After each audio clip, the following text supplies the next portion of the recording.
ආයිබෝවන් ළමයි මෙම වීඩියෝ එකෙන් මම ඔයගොල්ලන්ට ඉදිරිපත් කරන්නේ 10 ශ්‍රේණියේ සමාන්තර ආශ්‍ර පාඩමට අදාළ විෂය කරුණු. එතකොට සුපුරුදු පරිදි සමාන්තර ආශ්‍ර පාඩමටත් මම වීඩියෝ දෙකක් ඉදිරිපත් කරනවා. පළවෙනි වීඩියෝ එකෙන් සමාන්තර ආශ්‍ර පිළිබඳව පැහැදිලි කිරීමක් කරලා ඒකේ ලක්ෂණ සාකච්ඡා කරලා සරල ගැටලු ටිකක්. ඒ කියන්නේ සමාන්තර ආශ්‍රයක තියෙන ලක්ෂණ හොඳින් තහවුරු වන ආකාරයට පුංචි ප්‍රශ්න කීපයක් සාකච්ඡා කරනවා.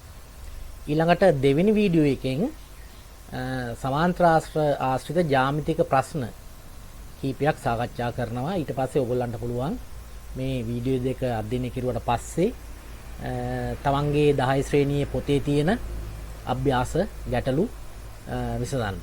හොඳයි අපි පාඩමට යමු. අපි ඉස්සරලාම බලමු සමාන්තර ආශ්‍රයක් කියන්නේ මොකක්ද කියලා. දැන් බලන්නකෝ මෙහෙම රේඛා දෙකක් සමාන්තර සරල රේඛා දෙකක් මම අඳිනවා. සමාන්තරයි කියන්නේ පරතරය සෑම තැනකදීම සමාන වූ රේඛා දෙකක්. ඒතර සරල රේඛා කියන්නේ හරිය කෙලින් ඍජු රේඛා. ඒතර සමාන්තර රේඛා කියන තමයි මේ ඊතල දෙකක් දාන්නේ නේද? ඊ හිස් දෙකක් දානවා සමාන්තරයි කියන්නේ. එතකොට මෙහෙම සමාන්තර සරල රේඛා දෙකක් අඳිනවා. ඊට පස්සේ තව සමාන්තර රේඛා යුගලයක් සමාන්තර සරල රේඛා යුගලයක් අර කලින් යුගලයේ ඡේදනය වන ආකාරයට අඳිනවා. අඳිනවා කියලා හිතමු. එතකොට හැදෙනවා මෙතන මොකද්ද? චතුරස්‍රයක්. එහෙමනම් මෙන්න මේ චතුරස්‍රයට අපි කියනවා සමාන්තරාශ්‍රයක් කියලා. දැන් ඒතර පැහැදිලිනේ ඔයගොල්ලන්ට. සමාන්තර සරල රේඛා යුගල දෙකක් එකිනෙක ඡේදනය වීමෙන් සෑදෙන චතුරස්‍රය සමාන්තරාශ්‍රය. හරිනේ? හොඳයි. එතකොට මේ තියෙන සමාන්තරාශ්‍රය. දැන් මේ සමාන්තරාශ්‍රයේ තියෙන ලක්ෂණ ටිකක් අපි කතා කරමු. පළවෙනි එක තමයි දැන් අපි අර ඉස්සල්ලා ඇඳපු විදිහට අනිවාර්යයෙන් මේ රේඛා දෙක මොකද වෙන්න ඕන? සමාන්තර වෙන්න ඕන. මේ රේඛා දෙකත් ඒ කියන්නේ සම්මුඛ මේ යුගලයත් සමාන්තර වෙනවා. එහෙනම් අපිට ඊටමත් පැහැදිලි සරලයි සමාන්තරාශ්‍රයක සම්මුඛ පාද යුගල් අනිවාර්යයෙන් මොකද වෙන්නේ? සමාන්තර වෙනවා. ඊළඟට මේ තියෙන්නේ සම්මුඛ කෝණ යුගලයක්.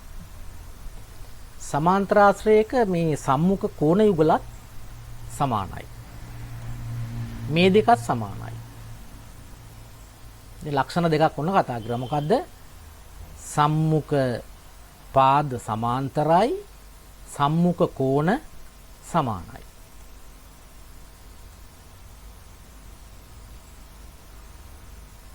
හරිද? හොඳයි. දැන් අපි හිතමු එහෙමනම් අපි පුංචි ප්‍රශ්න කීපයක් අපි කතා කරමු. මේක අංශක 130ක් කියලා අපි හිතුවොත් මේක කීයද වෙන්න ඕන? 130ක්. x වල ගියත් අංශක 130යි. එහෙනම් x යගේ කීයද කියලා ඇහුවොත් අපිට කියන්න පුළුවන් අංශක 130යි කියලා.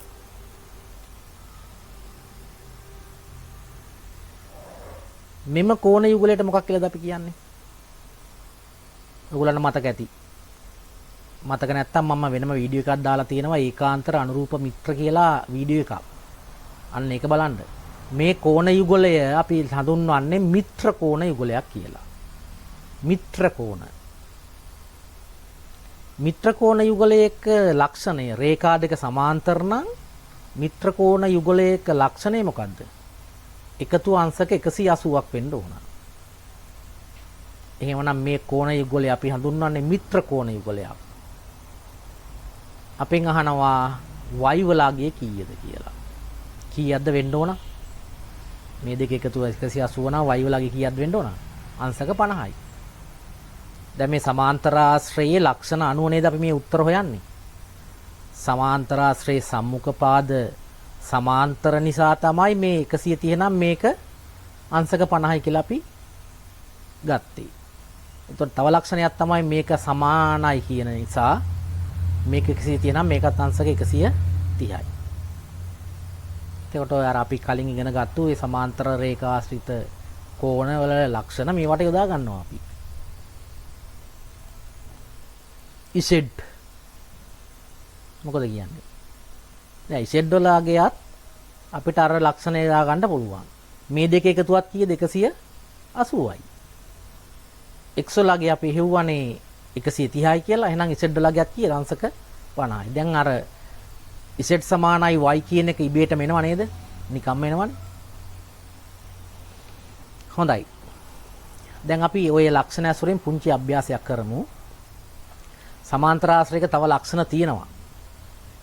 ඒ ලක්ෂණ අපි ඉස්සරහට කතා කරනවා.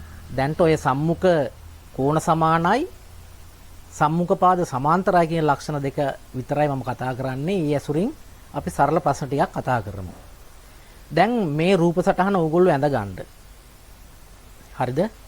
ඇඳගෙන ඉවර වෙලා මේ නම් කරලා තියෙන කෝණ ඇසුරින් විවිධ සමීකරණ ලියන්න පුළුවන්. එහෙම නැත්නම් ඒ කෝණ අතර සම්බන්ධතා තියෙනවා. ඒ සම්බන්ධතා ලියන්න පුළුවන්. දැන් මම මේක මාත් එක්කලා කරමු. ඊට පස්සේ දෙවෙනි එක ඕගොල්ලන්ට තනියම කරලා මගේ උත්තරත් එක්කලා සංසන්දනය කරන්න වෙනවා. හොඳයි මේක ඇඳලා කියලා හිතමු. ඕනනම් වීඩියෝ එක නවත්තලා ඇඳ ගන්න. ඊට පස්සේ බලන්න මෙන්න මේවා මේ බලන්න.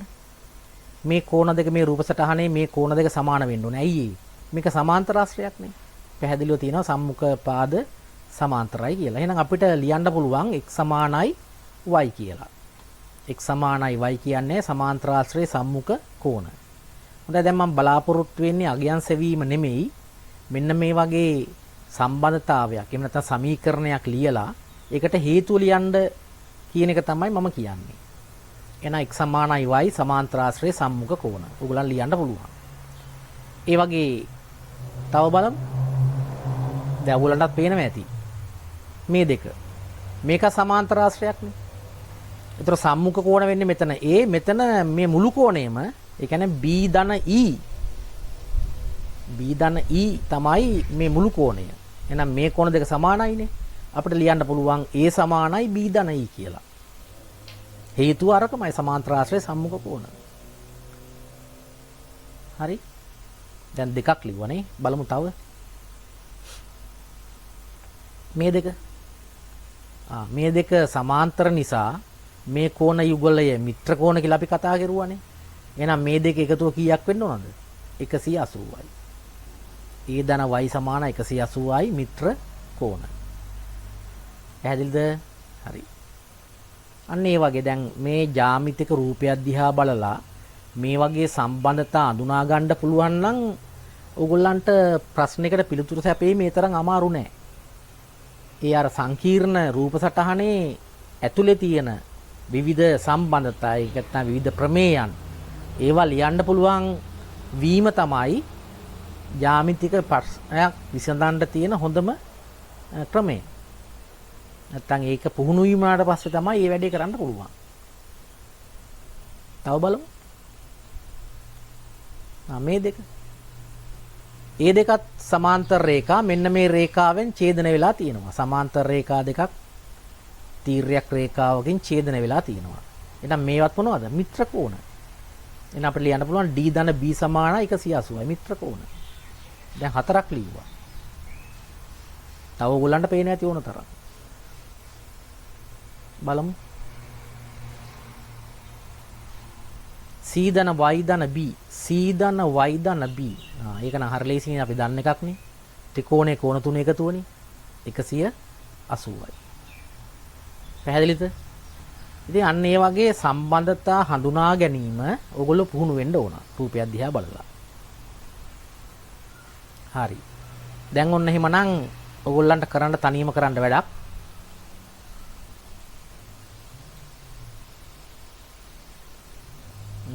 මාත් එක්කලා කරමු නේද? මේකත් මාත් එක්කලා කරමු. මේ රූපයත් ඇඳ ගන්න වීඩියෝ එක නවත්තලා මේ රූපය ඇඳ ගන්න. ඇඳගෙන ඉවර වෙලා අපි අර වගේ සම්බන්ධතා ලියමු.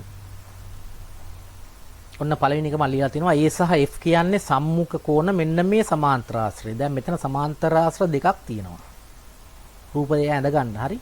වීඩියෝ එක නවත්තලා රූපය ඇඳ ගන්න. ඇඳගෙන ඉවරලා නැවත වීඩියෝ එක ප්ලේ කරලා සාකච්ඡා කරමින් ලියාගෙන යන්න. ඒතර පළවෙනි එක මොකද්ද? A සහ F සමානයි සමාන්තර ආශ්‍රයේ සම්මුඛ කෝණ. තව බලමු.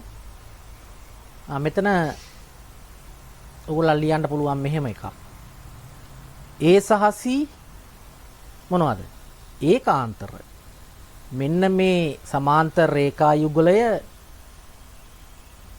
මේ රේඛාවෙන් ඡේදනය වුණාම හැදෙන මෙන්න මේ කෝණ යුගල ඒකාන්තර. එහෙනම් A සහ C සමාන වෙනවා. ඒකාන්තර කෝණ සමානයිනේ. මේ දෙක CD කියන්නේ මොනවද? ප්‍රතිමුඛ කෝණ. ප්‍රතිමුඛ කෝණ. එහෙනම් අපිට ලියන්න පුළුවන් C සමානයි D ප්‍රතිමුඛ කෝණ කියලා. බලන්න කොච්චර ලියන්න පුළුවන්ද කියලා. දැන් 3ක් ලිව්වා. ඊළඟට මේ E කෝණයයි සම්පූර්ණ මේ කෝණයයි සම්මුඛ කෝණනේ. මෙන්න මේ සමාන්තරාශ්‍රයේ සම්මුඛ කෝණනේ. එහෙනම් E සහ B ධන A කියන්නේ සමාන්තරාශ්‍රයක සම්මුඛ කෝණ. කියන්නේ මේ කුඩා සමාන්තරාශ්‍රයේ සම්මුඛ කෝණ. අපිට ලියන්න පුළුවන් B ධන A සමානයි E කියලා. B ධන A සමානයි E සමාන්තරාශ්‍රයේ සම්මුඛ කෝණ. මෙතන M සහ N මොකද වෙන්නේ? සමානයි. N කියලා කියන්නේ මෙන්න මේ කෝණේ විතරයි, මේ කුඩා කොටස නෑ. මෙන්න මේ සමාන්තරාශ්‍රය ගත්තාම මෙන්න මේ කොටස විතරයි. මෙතන මේ ඇඳිලා තිබුණාට ඒ ගන්න අපි M සහ N. මේ කොටස විතරයි M සහ N. මේ කුඩා කොටස නෑ, මේ කුඩා කෝණේ නෑ. M සහ N සමාන්තරාශ්‍රයේ සම්මුඛ කෝණ. තව එකක්. ඇඳ ගන්න.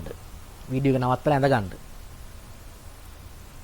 ඇඳගෙන ඉවරලා බලමු මාත් එක්කලා. ඇඳගෙන ඉවරලා ඔයගොල්ලන්ට පුළුවන් නම් මේ ඉස්සල්ලා අර වගේ සමීකරණ ටික ලියන්න තනියම. තනියම ලියලා ඉවර වෙලා ඊට පස්සේ මම කියන එකට සම්බන්ධ වෙන්න, මගේ සාකච්ඡාවට සම්බන්ධ වෙන්න. තනියම ලියන්න පුළුවන් ඔයගොල්ලන්ට.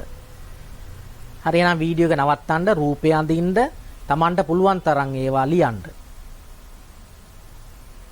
සමහර විට මම කියනවට වඩා ඔයගොල්ලන්ට ලියන්න පුළුවන් වෙයි.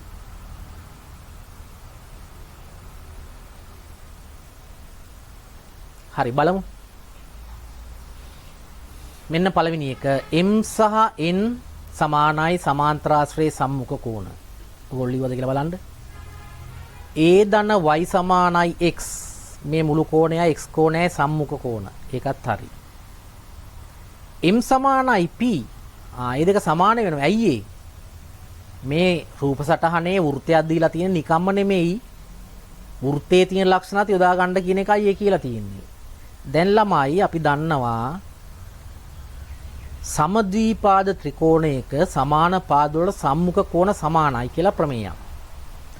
එතකොට සමද්විපාද පාද දෙකක් සමානද මේකේ? කොහොමද ඒක දැනගන්නේ අපි? මේ තියෙන්නේ OC සහ OE කියන්නේ වෘත්තයේ අරයන් දෙකක්නේ. වෘත්තයේ අරයන් සමානයිනේ.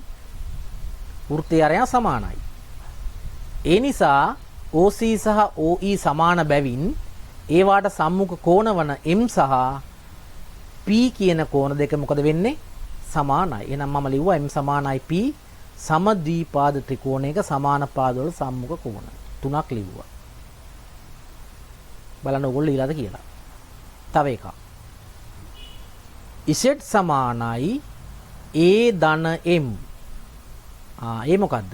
ඕගොල්ලෝ ඉගෙන ගන්න තියෙනවා ත්‍රිකෝණයක පාදයක් දික් කිරීමේ සෑදෙන බාහිර කෝණය අභ්‍යන්තර ප්‍රතිවිරුද්ධ කෝණ දෙක එකතුවට සමානයි කියලා. මතකද? කලින් ඉගෙනගෙන තියෙනවා. මගේ වීඩියෝ වලත් තියෙනවා. ඒවා 9 ශ්‍රේණියේ තියෙන ත්‍රිකෝණයක කෝණ කියලා වීඩියෝ එකක් තියෙනවා. අවශ්‍ය අය බලන්න. දන්නේ නැති අය. එතකොට Z සමානයි ඒ ධනෙ. මොකද Z කියන්නේ OCE ත්‍රිකෝණයේ පාදයක් දික් කරපුවාම හැදෙන කෝණයක්.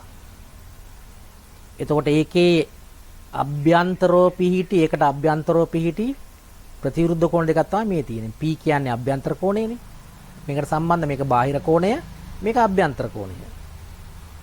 එතකොට මේ අභ්‍යන්තර කෝණය නෙමෙයි අනිත් දෙක. එහෙනම් Z සමානයි A ධන M වෙනවා.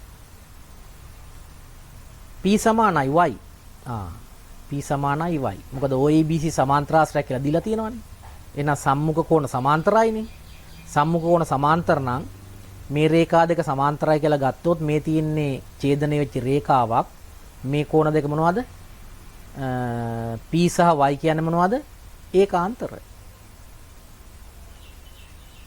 තව එකක්. n ධන x 180යි.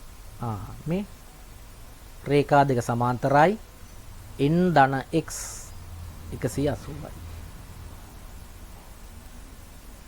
දැන් ඔයගොල්ලන්ට තව ඕන තරම් ලියන්න පුළුවන්. ඇයි මේ දෙකත් 180ක් කරනවා නේද? y ධන z. a ධන m ධන p 180යි. ඔය වගේ ඒවා ලියන්න. දැන් මම හිතන්නේ ඔන්න සමාන්තර ආශ්‍රයක තියෙන ලක්ෂණ පිළිබඳව ඔයගොල්ලන්ට හොඳ දැනුමක් ලැබුණා. ඒ ඇසුරින් ජ්‍යාමිතික රූපයක තියෙන විවිධ සම්බන්ධතා හඳුනා ගැනීමේ හැකියාව ඇති වුණා. දැන් මේක දන්නවා නම් අපිට පුළුවන් මේ වැඩේ අවබෝධ වුණා නම්, ඒ කියන්නේ රූපේ දිහා බලලා මේ ප්‍රමේයන් ටික හඳුනා ගන්න පුළුවන් නම් අපිට ගණන් හදන එක පහසුයි. අපි ඊළඟ වීඩියෝ එකෙන් ගණන් හදමු. දැන් ඔයගොල්ලන්ට ඊළඟ වැඩි. තව එකක් තියෙනවා නේද? a ධන y ධන m. a ධන y ධන m 180යිනේ මිත්‍ර කෝණනේ. ඒ තව එකක්. හරි. දැන් මගේ වැඩසටහන ඉවරයි. මේ වීඩියෝ එකේ මෙන්න මේ රූපය ඇඳගෙන ඉවර වෙලා මේවා ඔක්කොම සමාන්තරාශ්‍ර කියලා ගන්න. ඒ කියන්නේ මෙන්න මේ ඔයගොල්ලන්ට පේන මේ චතුරාශ්‍ර තුනක් තියෙන්නේ. පේනව නේද? මට ඒක මෙතන ලියවිලා නැහැ. මෙන්න මේ චතුරාශ්‍රයයි මේ චතුරාශ්‍රයයි මේ චතුරාශ්‍රය. චතුරාශ්‍ර තුනක් ඔයගොල්ලන්ට පේනවනේ පැහැදිලිව නිකන් මේක අර ත්‍රිමාන රූපයක් වගේ පේන්නේ. ඇත්තටම ත්‍රිමාන රූපයක් නෙමෙයි මේක ද්විමාන රූපයක්. පේන්නේ ත්‍රිමාන රූපයක් වගේ. ඒ ත්‍රිමාන රූපයේ චතුරාශ්‍ර ඔයගොල්ලන්ට පේනවා තුනක්. 1යි 2යි එහා පැත්ත 1යි 3යි. ඒ සියලු චතුරාශ්‍ර සමාන්තරාශ්‍ර කියලා අරගන්න. අරගෙන ඊට පස්සේ අර ලක්ෂණ දාගෙන සම්බන්ධතා ටික සියල්ලම ලියන්න අර වගේ. ඊට පස්සේ මම ඊළඟ වීඩියෝ එකේ මේ රූපයත් එක්කලා සාකච්ඡා කරගෙන ඉස්සරහට ගැටළු විසඳගෙන යන්න. හොඳයිද? හරි. එහෙමනම් මෙතනින් මේ වීඩියෝ එකේ වැඩ නවත්තනවා. අපි ඊළඟ වීඩියෝ එකෙන් මුණ ගැහෙමු. ඒ වීඩියෝ එකකින් අපි ප්‍රශ්න සාකච්ඡා කරමු. හොඳයි. ආයිබෝවන්.